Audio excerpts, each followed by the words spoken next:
আমি সজীব ওয়াজেদ জয় বলছি। বাংলাদেশে এখন একটি বিশৃঙ্খল পরিস্থিতি চলছে।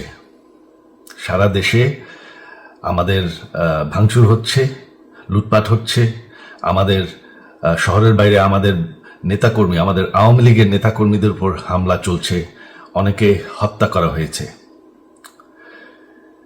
এই পরিস্থিতিতে আমি বলতে চাই, আওয়ামী লীগ হচ্ছে বাংলাদেশের সবথেকে পুরাতন গণতান্ত্রিক এবং সবথেকে বড় দল। আওয়ামী লীগ কিন্তু মরে যায়নি। আওয়ামী লীগ এই দেশকে, বাংলাদেশকে স্বাধীন করেছে। আওয়ামী লীগকে শেষ করা সম্ভব না। আমরা বলেছিলাম যে আমার পরিবার আর রাজনীতি করবে না, তবে আমাদের নেতাকর্মীর উপর যেভাবে হামলা হচ্ছে, এই পরিস্থিতিতে আমরা হাল ছেড়ে দিতে পারি না। বাংলাদেশে যদি গণতন্ত্র, নতুন বাংলাদেশ গড়ে তুলতে হয়, আওয়ামী লীগ ছাড়া সম্ভব না। আওয়ামী লীগ হচ্ছে সব থেকে বড় দল। আওয়ামী লীগ কোথাও যাবে না, আওয়ামী লীগ শেষ হয়ে যাবে না, আওয়ামী লীগকে শেষ করা সম্ভব না। আওয়ামী লীগের নেতাকর্মীদের আমি সবাইকে আহ্বান জানাচ্ছি যে আপনারা সাহস নিয়ে দাঁড়ান, আপনারা একা না, আমরা আছি।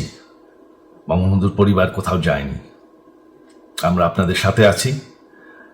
দেশকে, আমাদের নেতাকর্মীদেরকে, আওয়ামী লীগকে রক্ষা করার জন্য যা প্রয়োজন আমরা করতে প্রস্তুত।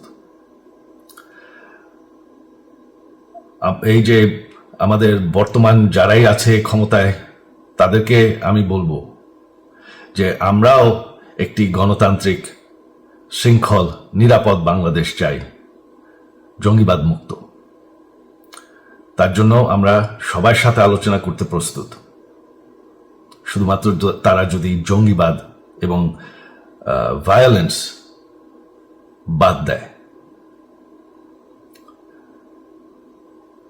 শেখ হাসিনা মরে যাননি, আমরা কোথাও যাইনি। বাংলাদেশ আওয়ামী লীগ ছাড়া গণতন্ত্র, নির্বাচন সম্ভব না। এই বলে আমি আমার কথা শেষ করছি। জয় বাংলা।